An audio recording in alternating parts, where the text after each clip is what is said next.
8 de la mañana con 5 minutos. Para tristeza de algunos, quizás, y alegría de otros, ayer se produjo el no de Nadine.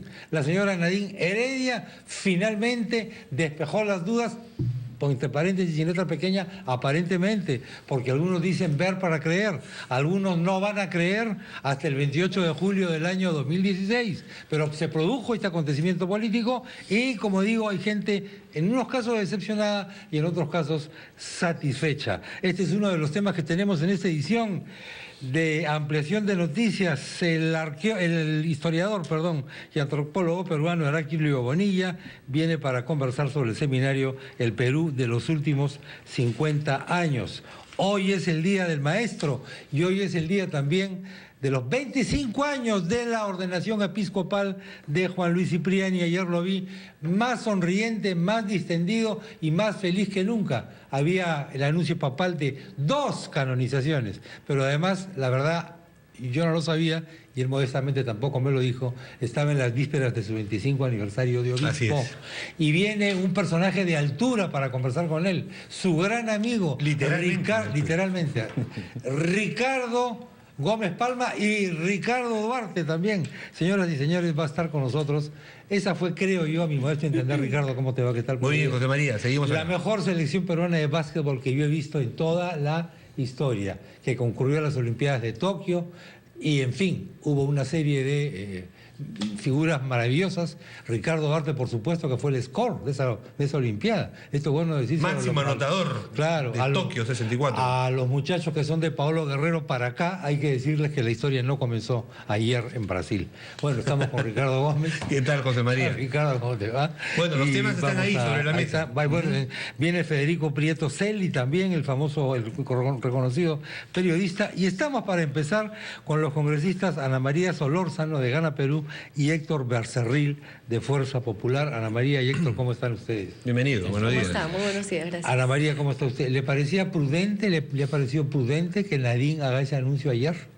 Yo creo que el anuncio no ha sido el día de ayer. Esta declaración de que no hay ninguna intención por parte de la primera dama se ha hecho reiteradas veces. El día de ayer ella, creo, ha zanjado también el tema con su propia declaración, que es lo que muchos y sobre todo los candidatos que ya están en campaña querían escuchar para tranquilidad suya. Así que el día de ayer creo que ya deben estar tranquilos, preocupados también al mismo tiempo de ya no tener este tema. Congresista, pero no solamente ellos, es cierto, esta es una cuestión política. Principalmente ellos, ¿no? Es un hecho político, ¿no? Y en la actividad política, por supuesto, hay adversarios, ¿no? Hay intereses. Pero además la población en general, yo imagino que no es que reclamara, sino que se merecía una aclaración.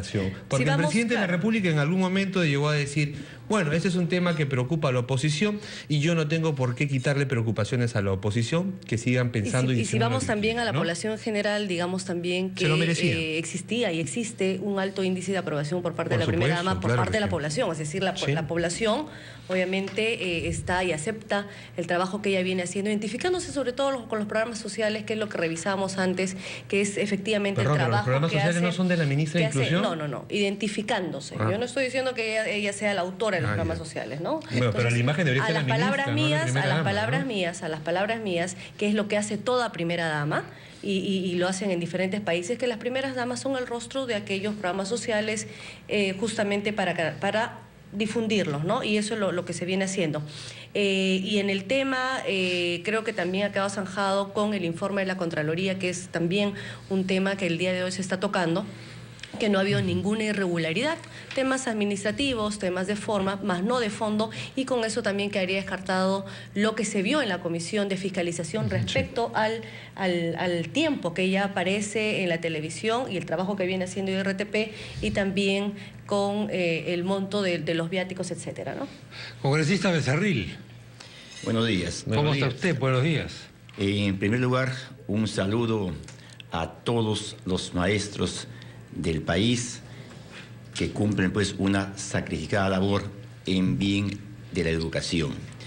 Al respecto de Nadine, quiero decir de que saludamos esta decisión que por fin, después de casi 2 largos años, hayan podido tener la capacidad de entender y sintonizar lo que quería la población peruana, de entender lo que significaba el daño que estaban haciendo al país con esta pretendida reelección conyugal. Pero habría que aclarar que esto no ha sido pues una declaración de mutuo propio, una declaración muy alegre que digamos, ¿no? Sino una declaración llevada por las circunstancias que vive el país, esta convulsión tan grande que estamos pasando, también llevada a cabo por la innegable baja en las encuestas y sobre todo por el informe preliminar de la Contraloría, donde pues se manifiesta que ha habido gastos excesivos de más de 3 millones de soles de parte de Nadine en estos 2 años de trabajo del presidente Ollanta Humala. Ricardo. Bueno, congresista, ahora usted tiene sobre la mesa un informe de Contraloría, no hay, digamos, un señalamiento directo a la primera dama de la Nación, pero lo que sí recomienda la Contraloría es precisamente definir mejor cuáles son las actividades que debe desarrollar la primera dama para evitar precisamente este tipo de cuestionamientos. Pero también hay algo que no me termina de cuadrar de una primera revisión. No hay ningún recibo, dice un segmento, una página de este informe de Contraloría, no hay ningún recibo ni documento a nombre de Nadine Heredia. Claro, pero ella se ha bajado. No, justamente porque ella no es funcionaria pública. También en el informe hay que decirlo que tanto se habló del supuesto despacho de la primera dama, que no existe porque ella no cuenta con un despacho, y así efectivamente la gente de Contraloría, que ha estado también in situ haciendo toda la revisión dentro del Palacio, lo ha constatado. Entonces vemos de esta manera que se va desvirtuando. Pero entonces sí tiene razón Contraloría cuando dice que hay que definir mejor su campo de acción. Eso es un tema administrativo, pero en realidad lo que hay, y digamos así las cosas de fondo, como dice la ministra, si vamos a buscarle 3 pies al gato lo vamos a encontrar. Lo que aquí hay claramente es un informe de la Contraloría que no manifiesta ningún tipo de irregularidad. Sí, efectivamente cosas administrativas que hay que solucionar y son obviamente subsanables en el acto, pero no hay. Y ahora, la primera dama no tiene despacho presidencial, ella no cuenta, hace años sí había. ¿Y qué va a pasar ahora? Hace años había habido una ley con nombre propio para que las propias esposas de los entonces permítame que le interrumpa para decirle lo hicieron. Que reaccionan ustedes como, digamos, para emplear palabras sencillas, como dolidos porque ya no existe la posibilidad de que Nadine sea la candidata presidencial. ¿Qué va a pasar con Gana Perú en las próximas elecciones? Nadine no puede ser candidata, ya lo aclaró ella. El presidente no puede ir a la reelección. Y entonces lo que algunos analistas dicen es cuál va a ser la locomotora que jale a esa lista parlamentaria que de todas maneras va a presentar. ¿Lo va a hacer Nadine de pronto? Yo de veras no comparto contigo lo que dices, que hay un sentimiento de dolidos. ¿Dolidos de quién? Si al contrario, creo que estamos satisfechos con este informe de Contraloría. No, me refiero a la posibilidad negada de la candidatura de Nadine. Si la primera dama nunca ha manifestado su voluntad, el presidente nunca ha manifestado, los ministros y los voceros políticos nunca han manifestado todo lo que se ha venido diciendo este tiempo, y confirmado el día de ayer por la propia primera dama, ¿de qué vamos a estar dolidos nosotros? Al contrario, creo que el día de hoy, creo que el día de hoy lo que tenemos es ya una clara posición por parte de la propia primera dama, y eso hay que saludarlo. Lo que sí vemos es que para los adversarios políticos que temían obviamente tener una persona con alto índice de aprobación de la población era obviamente un peligro para ellos, que desde el día de ayer, ya con las declaraciones de la primera dama, deben estar más que preocupados. Congresista Becerril, ha habido algunos sectores de oposición que dicen hay que esperar hasta el 28 de julio del 2016, porque eso puede cambiar. No confío, no le creo. En política vale todo. Para comenzar, la mentira, ¿no? Eso es lo más suave. ¿Usted no tiene una desconfianza? Yo lo veo bastante ya... Creo que... Lo veo con bastante fe. Y yo creo que este anuncio que se ha hecho al país, no creo que posteriormente puedan tratar de hacer lo contrario, porque sería obviamente una burla para el país. Pero no podemos pues acá dejar de ver la realidad. Nadine Heredia todo este tiempo ha estado en permanente campaña política, en todos los programas sociales, inauguraciones, siempre con las ministras sobre todo, pero no en plan pues de acompañamiento, en un plan de tener un primer plano y pasando a un segundo plano a las ministras. Y es lamentable pues que ministras como Ana Jara, Trivelli, hayan estado alentando esta candidatura, sacrificándose a sí misma y pasando a un segundo plano. Además, acá la misma Nadine dice ayer, voy a ser muy clara al respecto, indicando que nunca ha sido clara, pues. Nunca ha sido clara, siempre con la ambigüedad. Y si bien es cierto, en un momento dado ha tenido una alta popularidad, si se quiere, pero esto últimamente ha venido cayéndose en forma rápida. Además, respecto a que no tiene despacho, no, pues está asignado al despacho presidencial. Ahí, por ejemplo, tiene 4 asesores que le corresponden. Lo grave es que también está haciendo uso de recursos del Estado, teniendo asesores del primer ministro, o sea, de ese despacho. Claro. Por ejemplo, el señor Jorge Salazar Kusianovich no forma parte de la planilla del Palacio de Gobierno. Su cargo depende del presidente del Consejo de Ministros, y con casi 10.800 soles mensuales. Eso no debe hacer porque no le corresponde como asesor a la primera dama. Vamos a tener que ir a una pausa. El tema Nadine no puede agotar, por supuesto, la agenda política. Están haciendo ustedes un sancochado con todo este paquete de nombramientos de los directores del BCR, etcétera.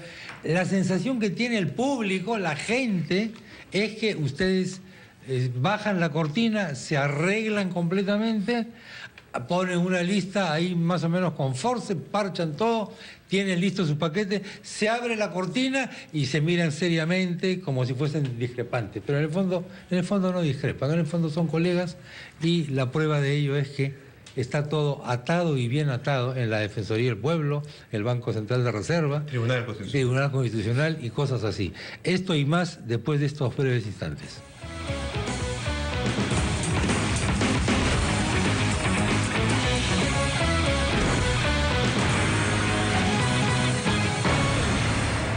José María Escrivá, de Opus Dei. Esa es la parte de la santidad.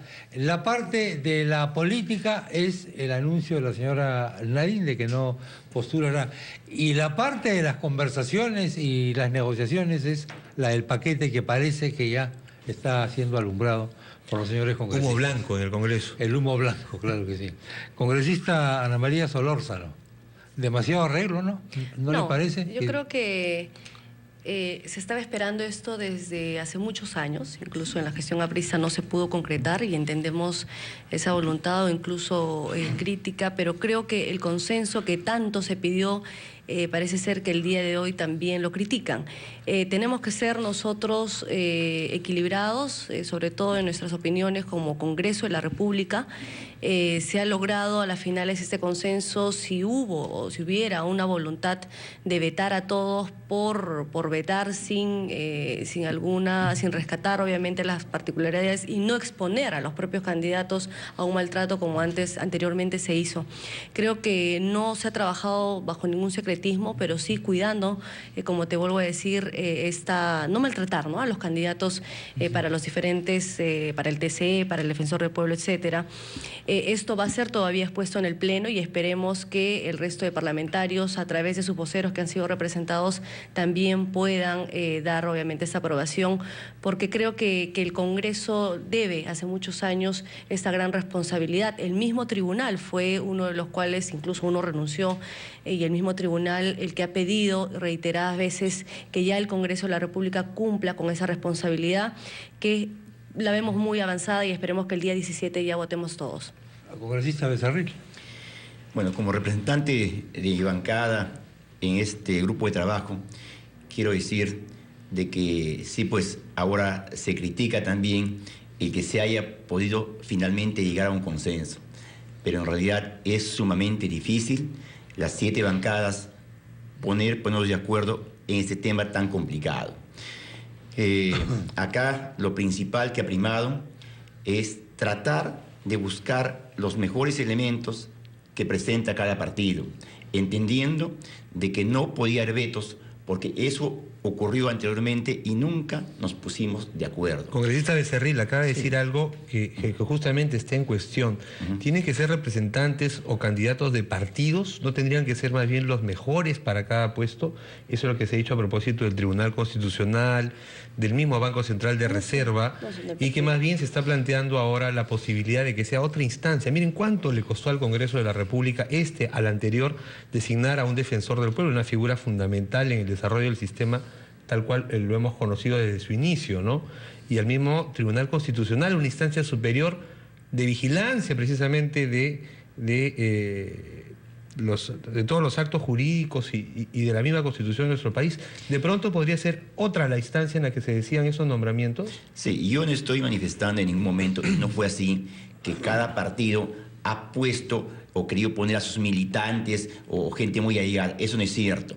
Hemos tratado de poner lo mejor que hay en el país. Por ejemplo, en el caso nuestro, en el Tribunal Constitucional, nosotros pusimos al doctor José Luis Sardón, una persona que no tiene ninguna relación con nuestro partido, pero que creemos que le va a dar la prestancia necesaria al Tribunal Constitucional. Vemos acá que obviamente ha sido muy complicado, pero finalmente hemos llegado a este acuerdo por el bien del país. Hay personas de primer nivel, Ernesto Blume Fortini. ¿Su otro candidato al Tribunal Constitucional es? Es el doctor Rolando Sosa Guanambal. Tremendo abogado, pero digamos, algunos cuestionan precisamente su llegada al Tribunal Constitucional, porque puede ser un abogado reconocido, pero ha sido de su bancada, ha sido abogado de Alberto Fujimori además, ¿no? En ese tema yo quiero preguntar, y él como abogado que obviamente tuvo que desempeñar una función en ese cargo como abogado de Alberto Fujimori, eso en ningún momento lo desacredita, sino de lo contrario. Por ejemplo, recordemos acá Javier Alba Orlandini, secretario general toda una vida de Acción Popular, hizo un excelente trabajo en el Tribunal Constitucional. Por tanto, creemos que conociendo las calidades y cualidades personales y profesionales de Rolando Sousa, no es un impedimento para que haga un buen trabajo, como así lo esperamos en este Tribunal Constitucional. Así es. En el tema también, por ejemplo, en nuestro caso, el señor Eguiguren,